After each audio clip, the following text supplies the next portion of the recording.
Hello and welcome to Web of Light, where we have people and nonprofits that are weaving a web of light throughout the world. And today's Web of Light is with Dr. Kevin and Angie. Angie, it's your cue. Angie D'Anjou. Angie, where's she? Did you guys lose Angie again? God, I cannot keep track of that woman. She's here, she's gone, she's here, she's gone. I guess you're just stuck with another Web of Light with Dr. Kevin. Sorry about that, guys, but you know, what can I do? She's traveling around. Mrs. Partridge, as we all know, went to Ohio to make sure her baby Partridge got set up. And now she's off celebrating, I think it's her, I don't even know, 20-something wedding anniversary with the love of her life, Dawn, in the Thousand Islands up in New York. So she's going to be gone for a couple of weeks here, a couple of weeks there. Boy, you know, I'd like to have that kind of life, wouldn't you? Anyways, so welcome to Web of Light. As always, we're going to start with our words of wisdom, and then I'm going to introduce today's guest. And as we bring in today's guest, I'm going to put her on the spot and make her pretend to be Angie until then she comes back as our guest, because, you know, that's just the way I roll. So anyway, so today we actually have a quote.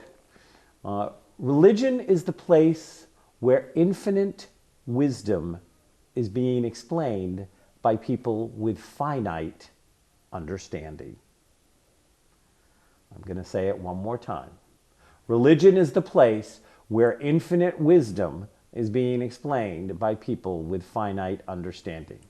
And that comes to us by Kevin Ross Emery. I don't know if you've heard of him or not, but you know, we like him here at Web of Light. So I am now going to take a second and I'm going to introduce our guest. And then we'll put that quote back up and her and I'll kick it around a little bit. I have on today Reverend Lori Otto. She is a TV show host, author, RMT, which I think is registered massage therapist. No, Reiki master teacher. Oh, Reiki master teacher. I'll see, you know, all these initials, you know, stuff like this. I just wish they'd spell things out. Psychic intuitive. I mean, what am I, psychic or something? I'm supposed to know what the thing. Certified life coach, ordained reverend with a PhD and metaphysical divinity degree, and psychic aura reader. I'm going to make her tell you what my aura looks like. She works with personal clients and groups offering psychic intuitive guidance and energy work that helps rebalance their energy field and flow in their lives. Her personal readings and coaching programs will assist you in every area of your life, whether it be about relationships, career, or well-being. And you can find more out about Lori at Otto, O-T-T-O, heart.com. AutoHeart.com. Welcome, Lori. Thank you for having me. Hey, you know, you and I have been on camera many times. Yeah, but couple. It's always been on your show. Yes. And you've been on my radio show. Yes. So this is nice. It's a little different. Yeah, I like it. So, what do you think of today's quote? Besides the fact it's fabulous because I wrote it. Well, no, as you said in my bio, I do have a PhD in divinity, which is the same degree your Baptist reverend, your Catholic priest have. Yeah, I think that quote is spot on. I think that the people who espouse religion don't know anything. They really don't. I think I do not believe in organized religion. I like community. So I never tell someone don't go to church, because a lot of churches have great community. Just don't drink the Kool-Aid. Don't drink the Kool-Aid. Well, you know, it's interesting because I actually had done a series of quotes. One was about religion and one was about science, and, you know, kind of that we have all of these false gods, and religion is in of itself a false god. Exactly. Religion has confused itself with God. It doesn't represent God, it replaces God.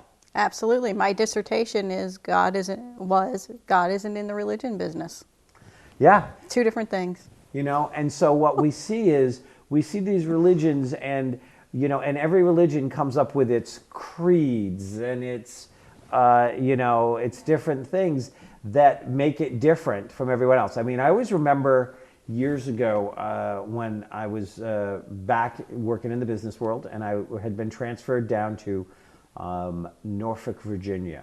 And I was driving down, and I crossed a state line, and there was this big, huge billboard, and it had this ginormous head representation of Jesus, and he was bleeding tears, and it said, "He did this for you." Oh yeah, I grew up in Virginia, so yeah, very familiar with those billboards. And I was with my father, who I call Papa, and I looked at Papa, and I literally pulled over to the side of the road, and he goes, "What are you doing?" And I said, "I'm not going there. I'm turning around and going back. These people are crazy." And he's like, I had just got married, and I was moving down there to be with my spouse at the time, and in a new job, not a new job, but a promotion, and all this stuff. And he goes, "Your life is down there." He said, "Maybe you're down there to make a difference." And I went, Yeah.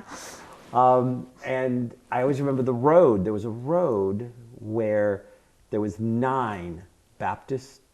They were all some version of Baptist churches, and all of the 8 billboards said all 9 billboards said why the other 8 churches were not the right church. Isn't that sad? It is so sad, and it's if you have to bash something instead of promoting what you love, you're already wrong, in my opinion.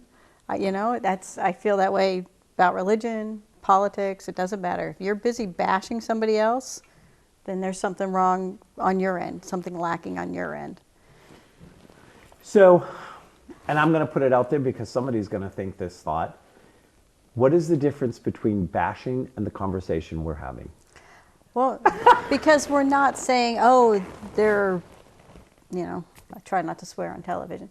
We're not putting them down. We're not criticizing the specific person or religion.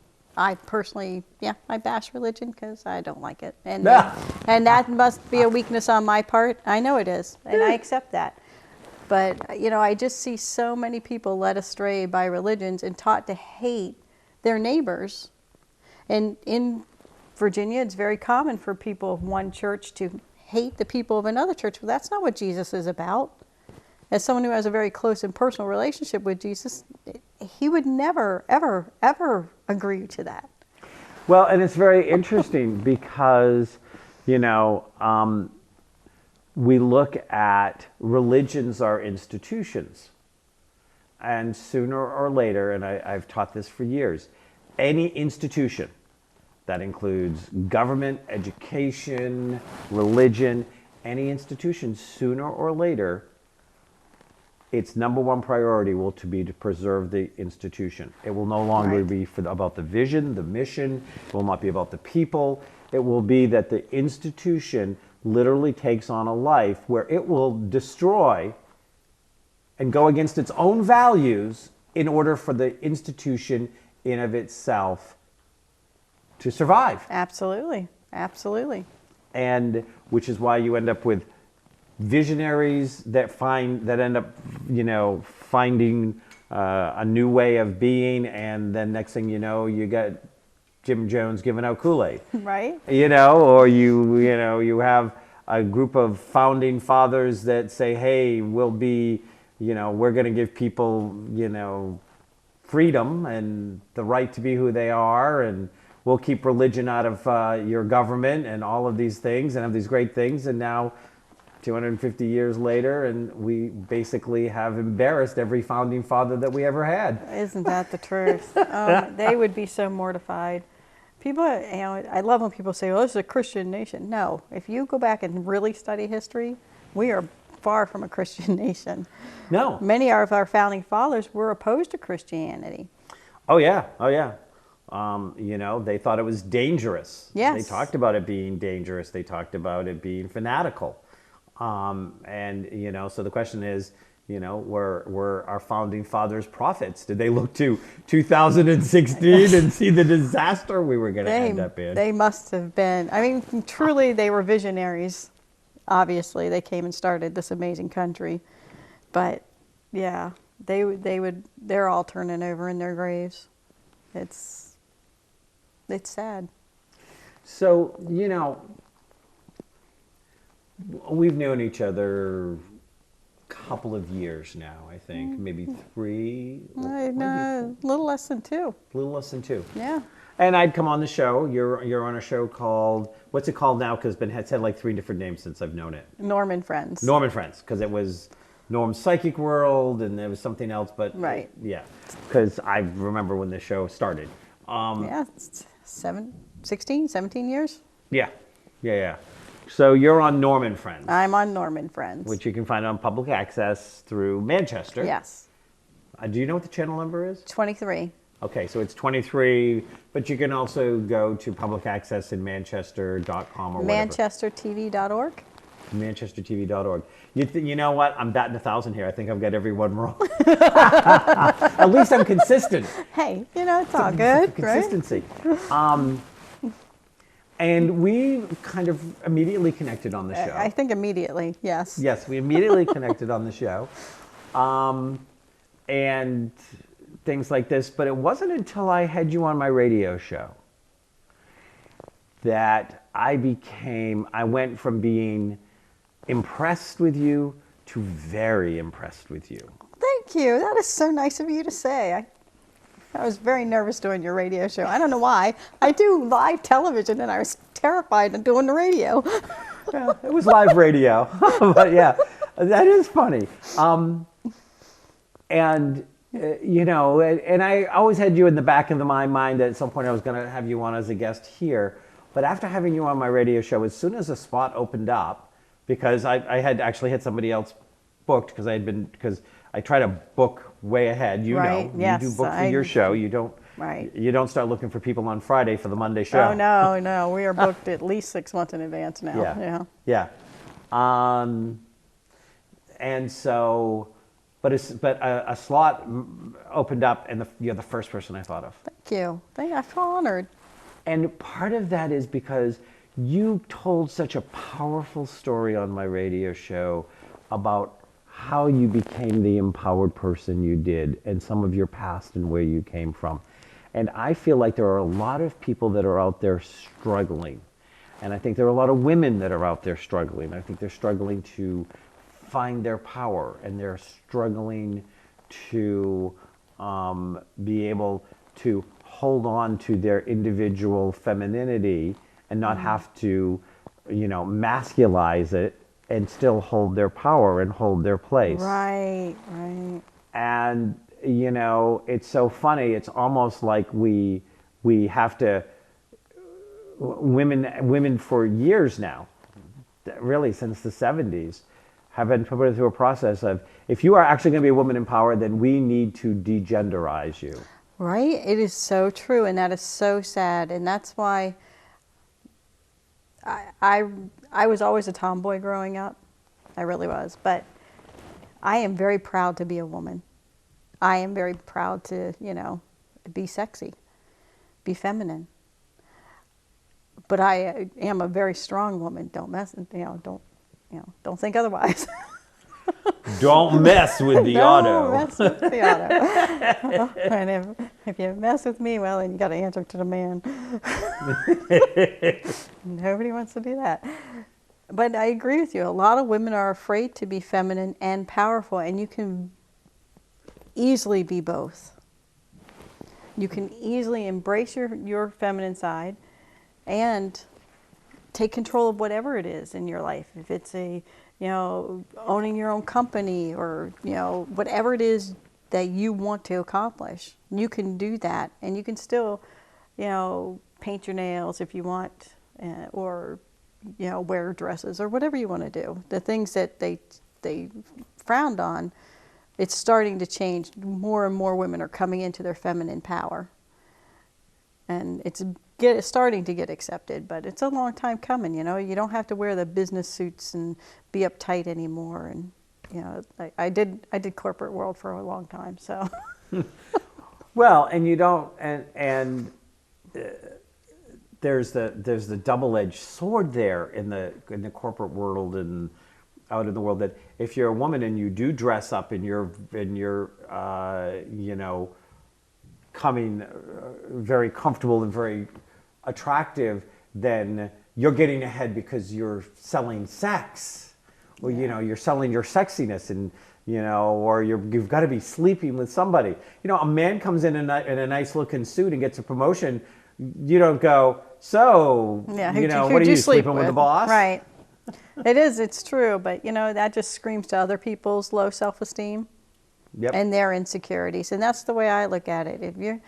I can't help it if they're insecure, but I'm not going to buy into their drama.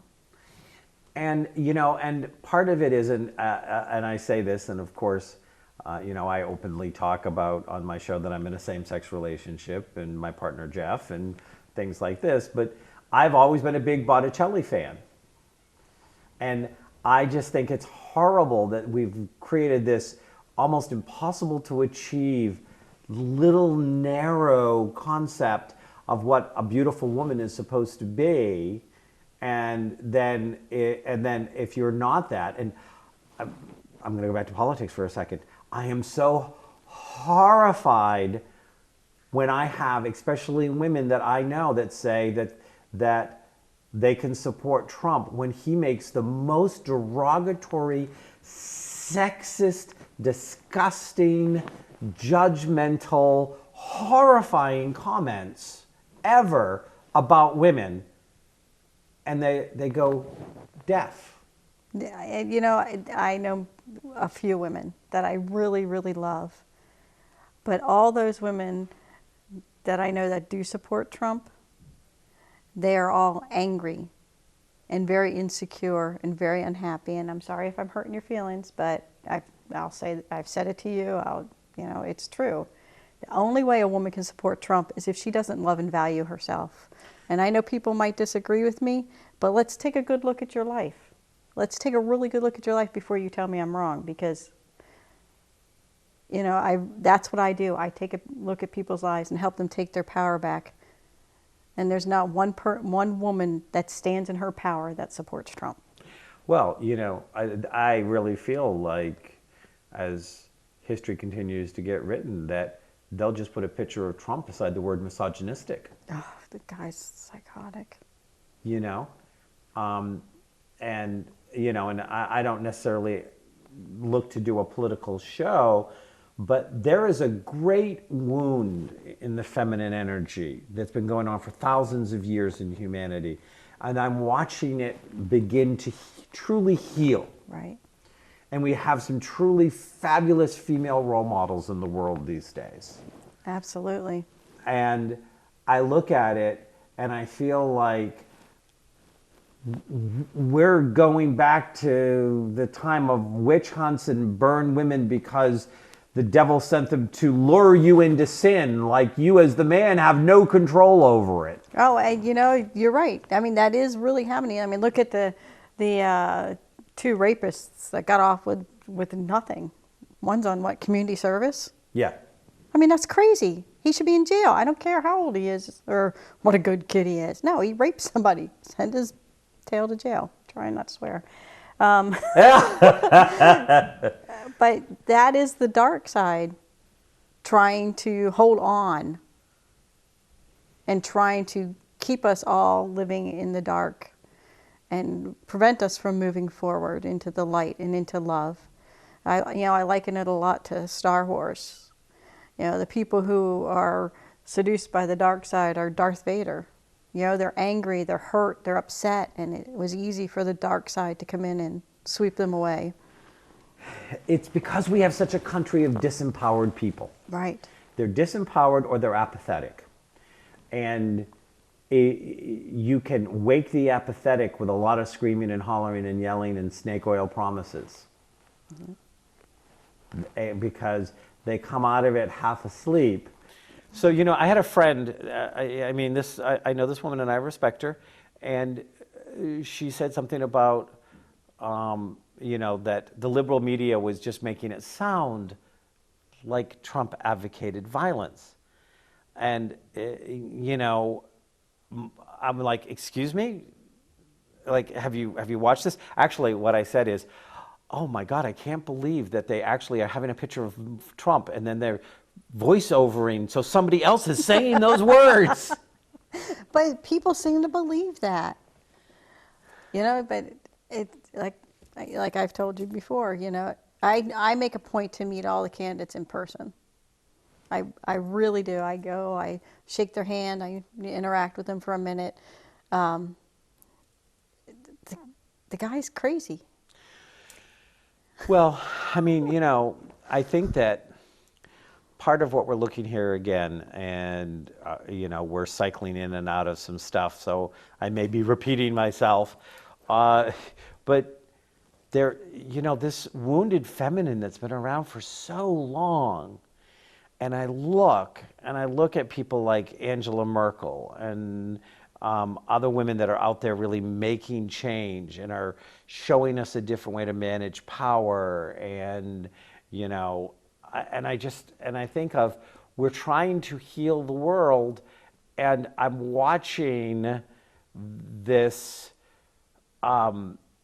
fear, bigoted based, put them back in crinoline and aprons and make them objects because they scare me.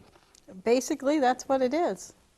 I think he's terrified of strong women. But a lot of people are, men and women, are afraid of strong women because that's what we've been taught for so long. But strong women are starting to come out, and they are starting to take their power back. And that's the only way we can heal our planet and heal humanity. We need strong women for our survival. Absolutely, absolutely. And I think that it's important for people to understand that it isn't just strong women, but it's strong, healthy feminine energy in both sexes. Yes, you are right. And a lot of people think, oh, I don't want a strong feminine in a male. No, you're misunderstanding the point. Well, because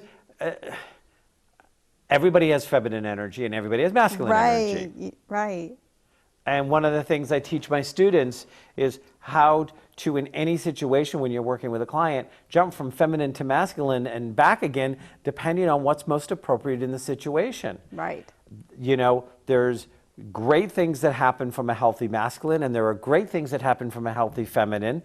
And if we're going to have a healed, whole, growing humanity, we need to have a healthy feminine and a healthy masculine.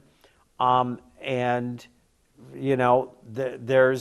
the role models are getting better, but let's face it, it's 2,000, 2,500 years of being afraid of women who are in their power. Right. I mean, yeah, really, 2,500 years, not that long. But that's when men in power started making a concerted effort to make women less. And yet, but there was a time in this country, and I'm not trying to look back and romanticize the past. I mean, I'm not, but I think there was a time when we were truly doing the expansion in this country, where men and women really were falling in a lot into that equal, because there were too many things that needed to be done to move forward, to settle land, to build stuff, and to do things. And the women that helped found this country and the women that helped settle this country were often treated like equals in a lot of ways. There was always that subtle little thing. Right. Okay, can't get away from the subtle thing, but But you don't read about the women in the history books like you do the men. Do you know who the name of the first woman was that ever got elected to Congress. Oh, God, I just read that the other day. I wish I wasn't so bad with names. And I'm going to mispronounce, I'm probably going to not get the name right myself because I was just reading about her. Right. She was elected from Montana. She was elected in 1916. 1917, 1916. It was before World War I. It was Jeanette, I think it was Rankin, Rankin. What I will do is I purposely do not bring my phone on stage because I would be sitting here bringing it up to look at it. Right. I actually have her marked in my page because I wanted to do her in a show I want to do about powerful women. At some point, I want to do a show here about powerful women. Oh, excellent. But she got elected to Congress before women had the right to vote. Right, right. Like I said, it was really just like a week or so ago that I was reading about her. My brother's a big history buff, but he always posts women in history things. So I was reading about her. I was really amazed because, right, how did a woman get elected when women couldn't even vote then? And she is the only woman that's ever been elected from Montana. Right? That's pretty amazing, though. Yeah, she was a farmer's daughter and a farmer. And it's so funny because it was no more than 2 weeks ago that it came across my head, and I actually Googled it, and then I brought her up, and then I looked at it, and then I read about it. So you're going to have to hook your brother and me up on Facebook, because if he's posting stuff about powerful women, I really want to do a powerful woman show because, you know, I think that people, I mean, I came from powerful women. You know, both my grandmothers were amazing women who touched me and were way ahead of their time. Yeah. And, you know, taught me that. Do you remember the show The Avengers? Yes. Okay. Emma Peel and John Steed. Emma Peel was probably the first woman I ever had a crush on. And the funny thing is, it didn't have to do, quote unquote, with her being beautiful, but it was the first woman that I saw that made me think of the powerful women in my family on some level. Right. Because she was like a nuclear scientist or physicist. I don't know if you remember that, but she had a really advanced Yeah, degree. I think she was a physicist. Yeah, she was a genius. Yeah. And she could shoot a gun, and she could do judo, and yes, she could. And she saved Steed's butt as often as he saved hers. Right. She never did helpless woman, Right. ever. And that's how I try to live. I know I don't ever want to be the helpless woman. No, there's times we all need help, Right. And but we're not helpless. Right. I'm not above asking for help when I need it. But right, I don't do the helpless part. You know, you put your big girl panties on or your big boy panties on and do what needs to be done, you know? Well, you know, and that's so true, and that's, you know, I think of that. I think of that it's funny that, you know, as a small child, that I was always fascinated by Emma Peel and Honey West and Batgirl and all of these, Right. the strong feminine. And I remember I used to get upset with Darren Stevens because he'd hold back Samantha. Yeah. But I always thought Right. Andorra was really cool. Yeah. Sure. Yeah, I liked Samantha. I have to say, she was one of the women I admired growing up because she did that balance of being strong, being loving, being nurturing, but she never gave up her power. Yep. Well, there was a couple episodes where she lost it. Well, but, you know. But you know what I mean. You know, I always admired that. So is that what it takes for a woman to be powerful in balance to, what did they used to say? I could bring home the bacon and fry it up in the pan. Yeah, well, Okay. Does it take magic? no. It just takes desire, really. You know, it takes the willingness to forget what you've been told and live your truth. It takes courage. It takes courage, and it takes the ability to stand up against the bullying, Right? the shaming. Right? You know, I see women get shamed all the time about, things. I mean, I watch it.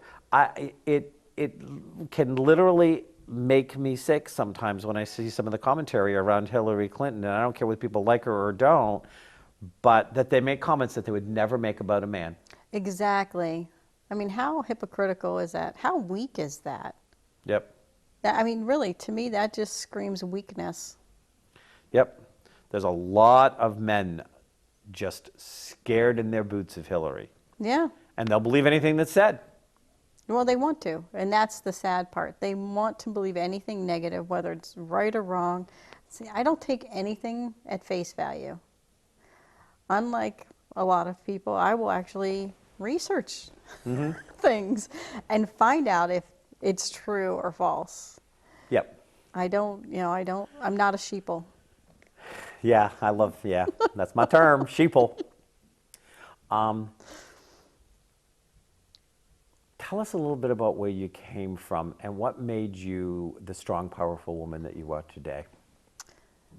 Well, we grew up pretty poor. There was my mom and dad had 6 children, and I'm the 5th out of those.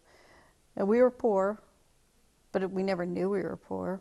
You know what I mean? We had a lot of love in our house, but there was a lot of weakness in our house as well.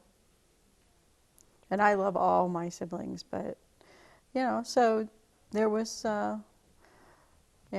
abuse, not physical abuse, in our house, and not by my parents. So don't even go there. They tried to be the most amazing parents they could be, but you have to make a choice in life: be a victim or get strong. And I always refused to be a victim. So even when I had my daughter at 16, even I was married, but people were like, "Oh, your life's over. You're done for." No, I got my GED. Now I have my PhD. My daughter has her master's degree, and we're all doing great. You just have to make a decision, and you really have to make it early in life. Do you let people keep you down and bully you and dictate? Or do you say, "I'm not living by your rules," and you become strong? And I'm gonna add on to that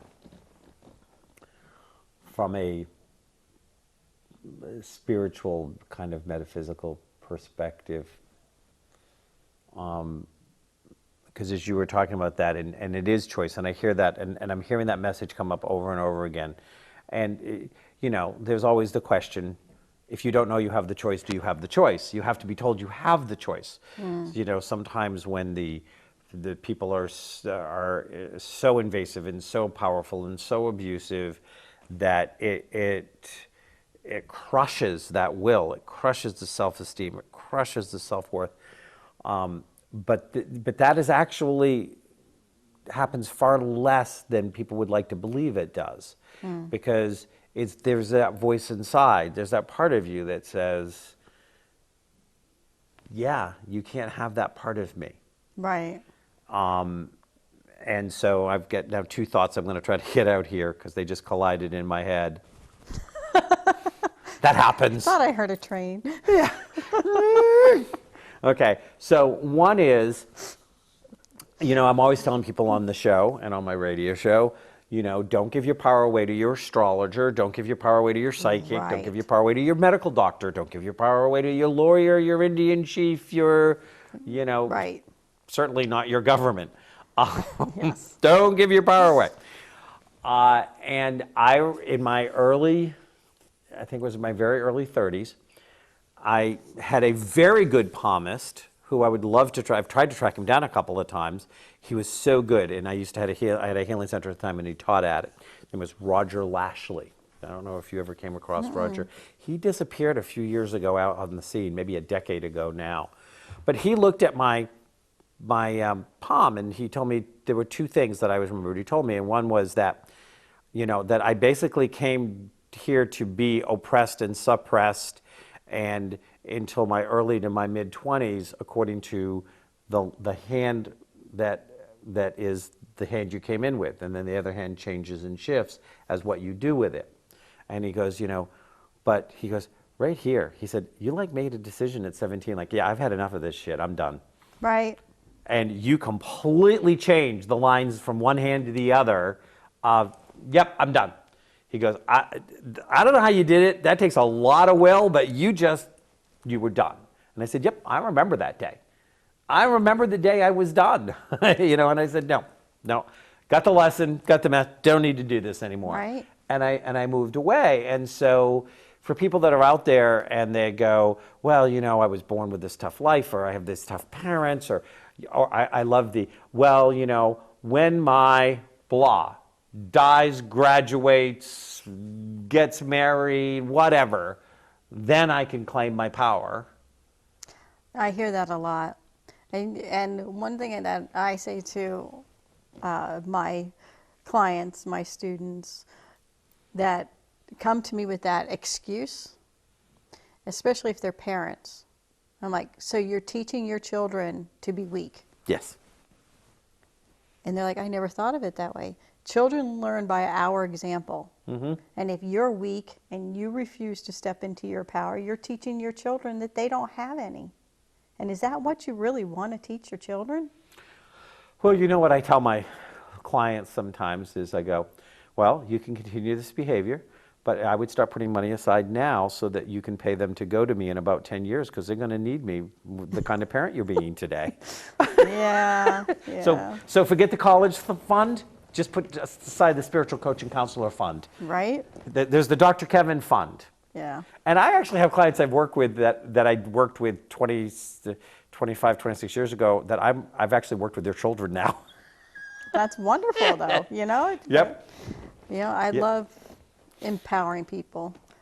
I like what you said, though, about not giving your power to anybody. Yep. Because you've had this, too. Clients try to give you their power, and I refuse to take it. Someone sent me a text a week or so ago asking me to explain a dream they had to them.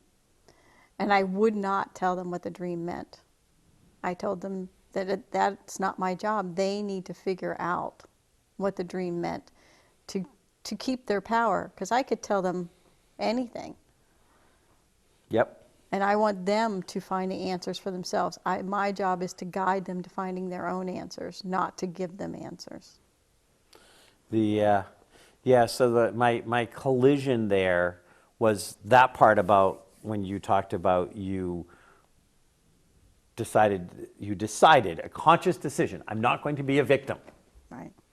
I'm not going to be oppressed. I'm not going to give my power away and let somebody determine that my life is over. Right.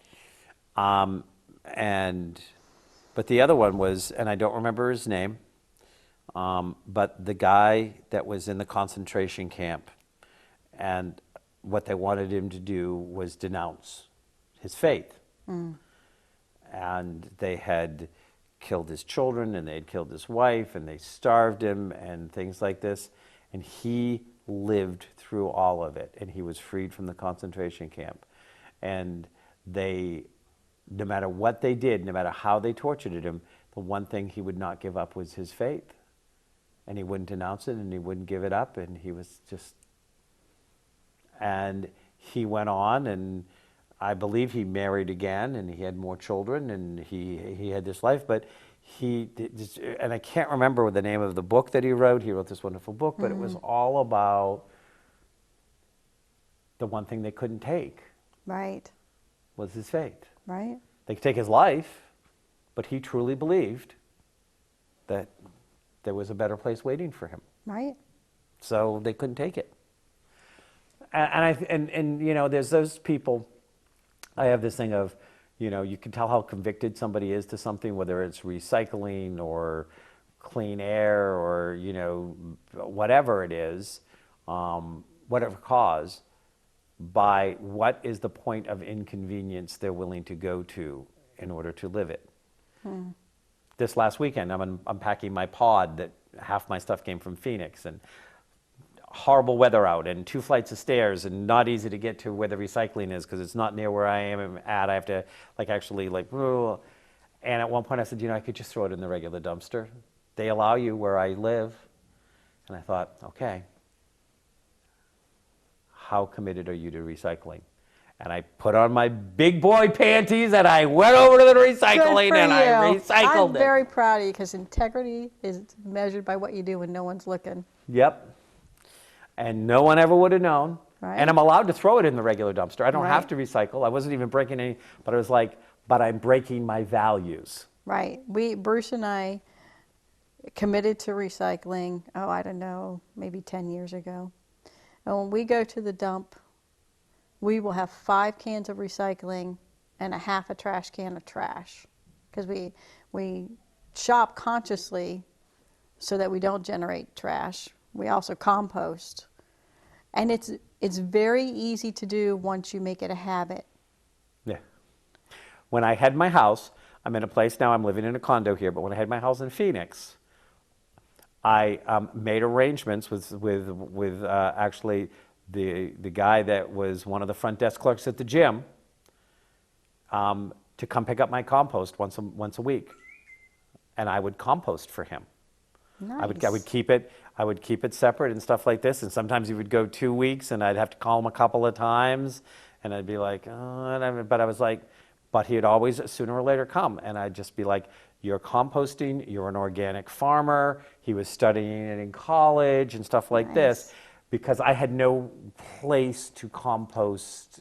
We had no place to use it. Yeah, to use it. Right. And I wanted it to be used. But again, it's action. Right. And so what I want to do now is I want you to first of all talk. You recently were published in a book called The Inner Circle Chronicles. Yes. And there were you and how many? I think there's 10 of us all together. Okay. Yep. This is book 3 in this series, though. It's going to be a series of 6. And this one is all women who have come into their paths through some sort of dire circumstance or some life-changing situation. It's really powerful. It's an amazing book. It really is. And I do recommend, that people check out this series. My story is, I got really, really sick, and I had a choice again. I could buy into the medical community and become a victim, or I could take my power back and get healthy. So I took my power back and I got healthy. So. And they can get the book on your website? Is that the best place? Not anymore. They can contact me at my website if they'd like a signed copy. Okay. They can do that.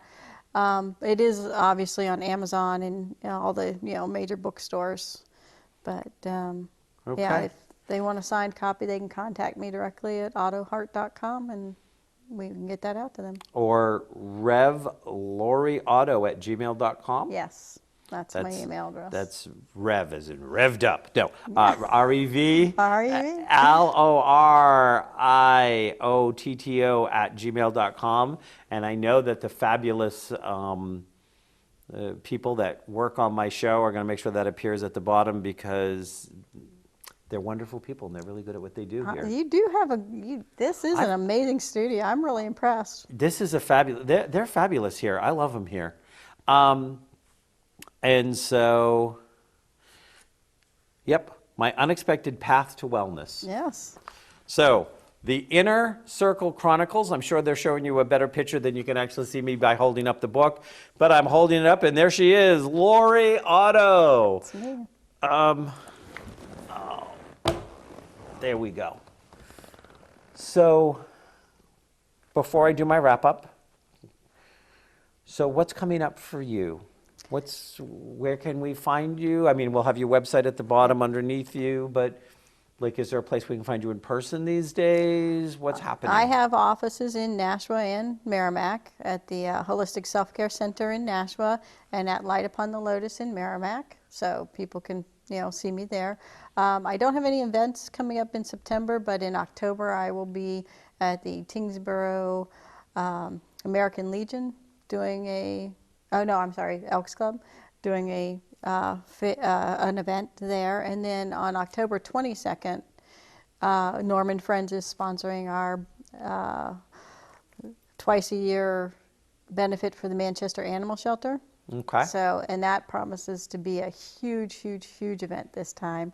We have something like 16 readers and 40 vendors. We have three musical groups doing concerts. We have some presentations going on. So, Much bigger. Yeah. Yeah, Norman invited me to that, and I had already accepted another gig. And then my other gig changed its date oh, 2 weeks ago.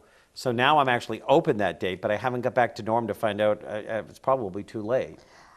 we're pretty full with Yeah. readers, but you know, contact them. Yeah, yeah. You know? Because I did your event last time. Yes. And I was all set to do it then, but there was, you guys, Norm had discussed one date with me. I put it in, then it turned out to be a different date. Right, When 'cause he he had- actually 'cause he had to solidified talk to it, the church, I'd yeah. accepted another thing because I said I would do it. So I'm probably not going to make this one, but obviously I know I'm on your list. Yeah, You know? I think the next one's already set for sometime in April. So, Yeah.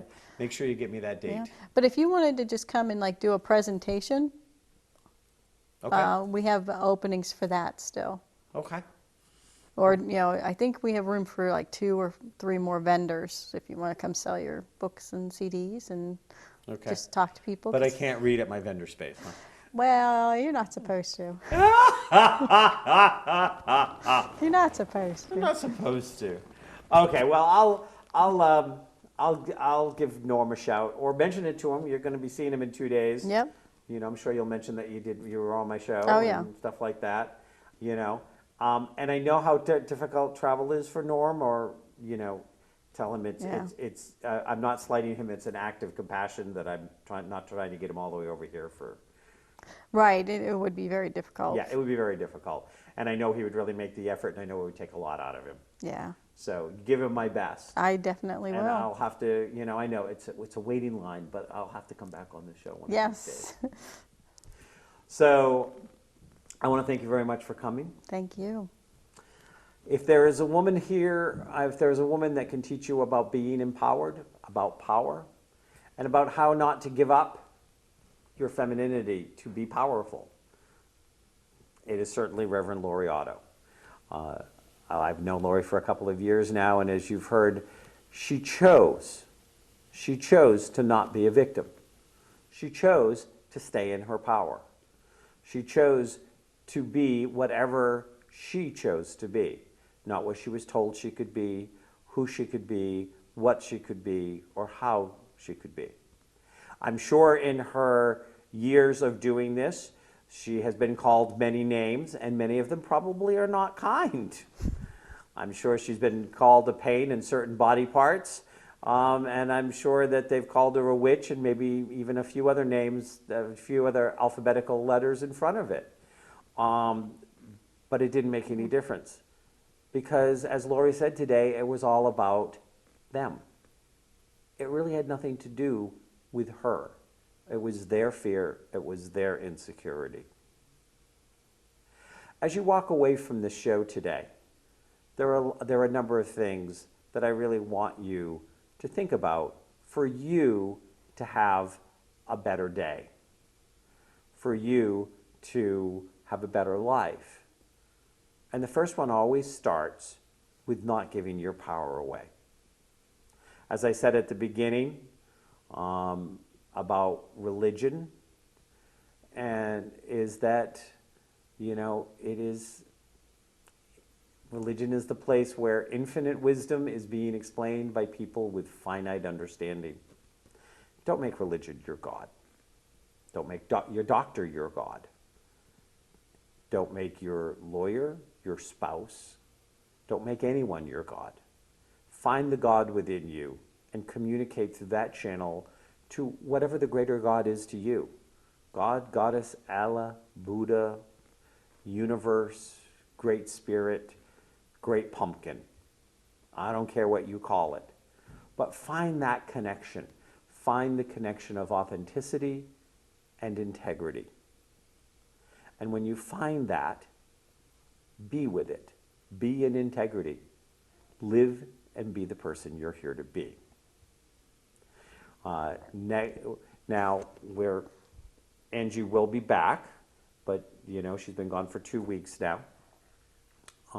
We pre-tape, so I'm doing the timing. So I have to remember the order the shows are coming out. But if you would like to comment, if you would like to be part of the Web of Light experience, you can contact either myself at drkevin@weboflight.com or Angie at weboflight.com. We do have the Web of Light Expo, which is to help promote and support people that are weaving a web of light. And that is going to be Earth Day weekend at the Courtyard Marriott in Nashua, New Hampshire. It's a 2-day show, 160 exhibitors, 20 different intuitives and healers, over 30 speakers over that weekend to help you become more empowered. Remember, to heal is to make whole. We invite you to come to our show every week and perhaps find a little more wholeness within yourself. Find a little bit more of who you are and who you came here to be. If you would like to find out more about what Angie's going on, I know she's got a couple of expos coming up, including one at the Executive Center in Manchester in September. And you can find that information at angiedionju.com. You will find me there, both doing sessions with people and speaking. You can also find me at Shaman's Dream on every other Wednesday and Thursday. You can find me at Leaping Lizards in Portland, Maine on every other Wednesday. You can find me at the Holistic Self-Care Center on Tuesdays.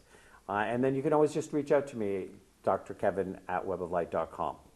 I also want to welcome Concord and Nashua, who both have officially taken on. And I hear through the rumor mill that we also have been picked up by a regional station in Vermont, and that they're spreading the word. And if you're in not one of those areas, but you're watching us on your public access channel, please drop me a note. Please, Dr. Kevin, DRKEVIN, at weboflight.com. Tell me where you're from, what you like about the show, and we will welcome your community as well. Here at weboflight.com, we are about sharing people who weave a web of light. Reverend Dr. Lori Otto Powers obviously weaves a web of light. She helps all people be more loving and more empowered, as does Angie, and as I'd like to think that I do. If you know somebody that's out there weaving a web of light, let us know. Perhaps we will have them on the show, especially if they're in the local Hudson, New Hampshire area. No, we can bring somebody in from a little farther away. But this is for you, and this is for this community, and it's for this greater community. And whatever community you're in, that community has a heart and a pulse, and it's going on with or without you. But if it goes on with you, then it is more. And if you go on with it, then you are more, because that's how it works. Namaste, and we'll see you next week.